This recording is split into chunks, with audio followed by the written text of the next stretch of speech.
the SoFi spending and savings study, almost half of all adults never discuss finances with their friends and family. That's a staggering 46%. Turns out people are willing to share their worst hookup stories rather than their bank balance. A whopping 79.5% prefer sharing that. But what's even more surprising is that 87% of people would rather let their friends read through all their text messages than their bank statements. Now, Brian Walsh, a certified financial planner from SoFi, says that not discussing our finances only adds stress and complications. The SoFi survey also found that younger generations are more open to talking about money with their friends and their family, while 70% of boomers never discuss their finances. Only 37% of Gen Zers fall into that category. See, it seems like younger generations are breaking their silence, and frankly, from an older generation, I wish sometimes they'd just shut up. Just kidding, not really. I don't know, Brian. Maybe they just feel a little less pressure to have their finances all buttoned up, unlike,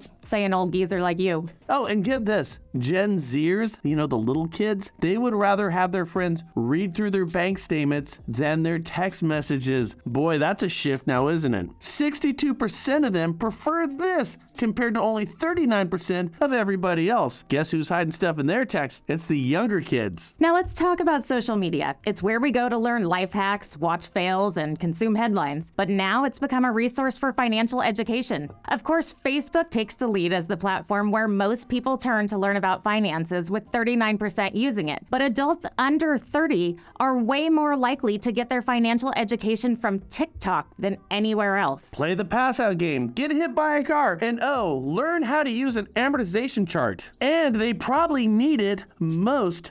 So let us ask you, are you sharing your expertise with this generation? I mean, really, and on the platforms that they're looking at it. All right, now, Brian, this one shocked me. Let's talk about banking habits and fees. The survey reveals that 60% of consumers have paid banking fees this year, and most of them, around 40%, pay anywhere from $15 to $100 in fees. Nearly 1/3 of consumers overdrafted their bank accounts 3 to 5 times in the last year. And more to these points, 64% of consumers don't even know the interest rates that they're earning on their savings account. Here's a hint, it's next to nothing. And everybody's known that these rates have been of little consequence over the last several years. Okay, but it's time to check them out again, because now we're seeing interest rate offers on our savings accounts of upwards of 5%. Yeah, and you could thank the Fed for that. So with all this in mind, I thought it would be helpful information to share that the University of Michigan offers free online courses, Adulting 101, and they cover everything from budgeting, banking, and how taxes and health insurance work. So check it out.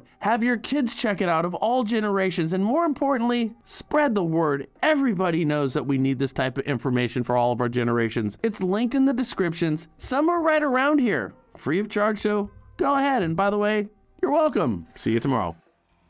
Carl White and the Marketing Animals are at it again. They have a new book free of charge for you on a download. It's called Loan Officer Champions. It is stories, anecdotal of sorts, soliloquies, you might say, of loan officers and how they found success. Wouldn't you like to know that? Well, now you can. And then you can become more successful too. Listen, it's always great to hear what other successful people are doing. And why not? It's free of charge. Just click the button, find the download, go for it.